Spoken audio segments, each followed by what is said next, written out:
Eh bien bonjour à tous, aujourd'hui je vous propose une vidéo un peu différente de d'habitude. Je vais revenir sur certains de mes pools que je considère un peu comme des regrets sur Genshin. Ce n'est pas une critique dans les personnages, bien sûr, vous avez le droit de les aimer si vous voulez. C'est plus mon retour par rapport à eux dans ma box, qu'est-ce que j'en ai fait, pourquoi je les joue pas, pourquoi je les aime plus du moins. Donc on va commencer par le fameux...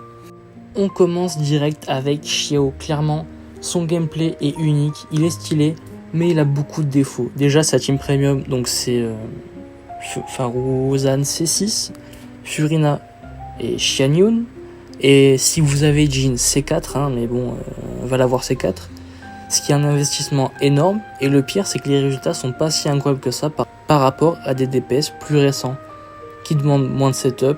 Et le truc qui m'a vraiment saoulé avec Xiao, c'est qu'à chaque nouvelle région, il reçoit un petit buff indirect, donc on se dit, allez, faut que je change de build, etc., etc.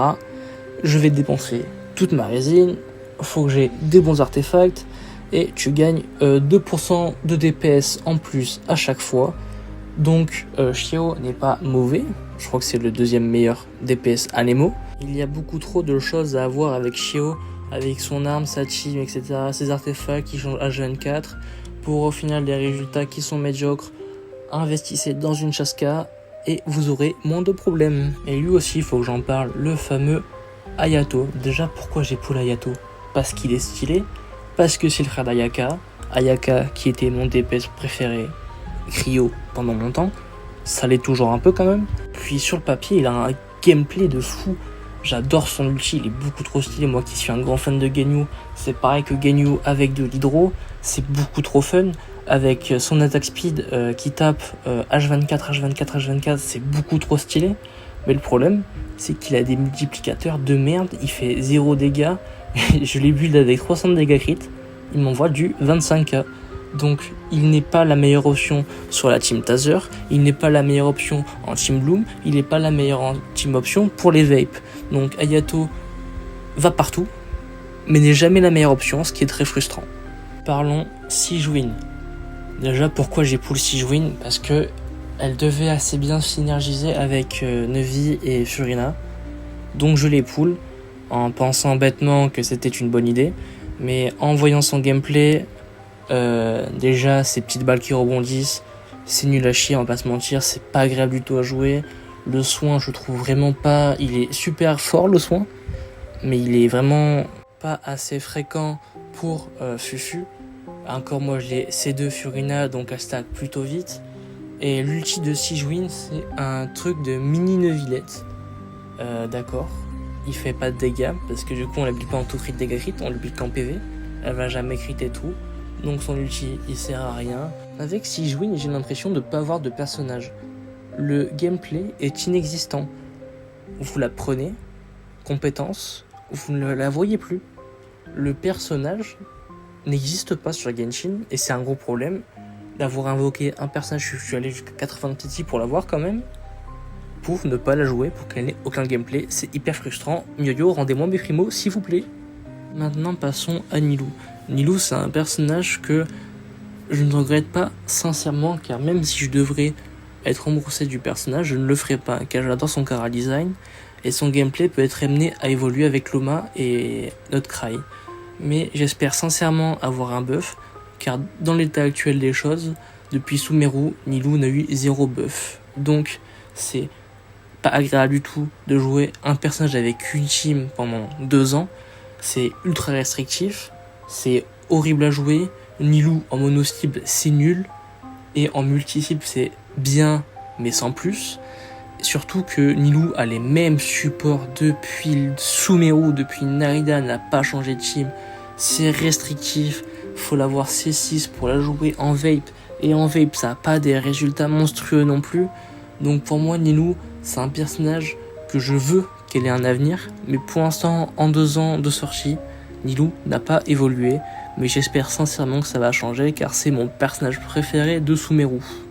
Maintenant passons à Xianyun. Xianyun qui était un personnage super attendu de la part de la communauté, avec Souffle Nuage bien sûr, qui offre un nouvel axe de gameplay pour beaucoup de personnages, et pour certains offre de super performances comme Diluc, Xiao et encore Gaming. Donc je pourrais dire c'est super, elle buff des personnages, elle offre un nouveau gameplay, pourquoi tu la regrettes? Tout simplement car son gameplay est horrible, son build n'est pas intéressant, elle va pas faire de dégâts, elle va juste build attaque sans faire 0 dégâts, 4 chasseuses, elle baisse la résistance élémentaire, mais sinon tu ne la joueras pas car aucun des personnages, son meilleur axe de gameplay, ça sera jamais les plonges, à part pour Chiao et pour Gaming, et Pool en 5 étoiles pour 2 personnages dont un est horrible et le deuxième est super fort pour un 4 étoiles, d'accord, j'ai fait 2 pity pour l'avoir et il n'y a aucun personnage qui synergise avec elle. J'ai joué Utao avec elle parce que Utao c'est mon personnage préféré de Genshin Impact avec Furina, mais sinon aucun réel personnage intéressant ne bénéficie de Xianyun. Donc est-ce que je me la ferais rembourser si je pouvais? Non. Mais c'est vraiment parce que j'adore l'aspect collection dans Genshin Impact. Car en termes de méta, de personnages utilisés, oui, je me la ferai clairement rembourser. Et on va finir avec le personnage que tout le monde attend, Moalani. Moalani est un personnage que j'adore dans le chara design et dans le lore. Mais en termes de gameplay, c'est une purge. Déjà, faut jouer avec Naida, Mavuika et Shilo, ce qui sont des personnages 5 étoiles bien sûr.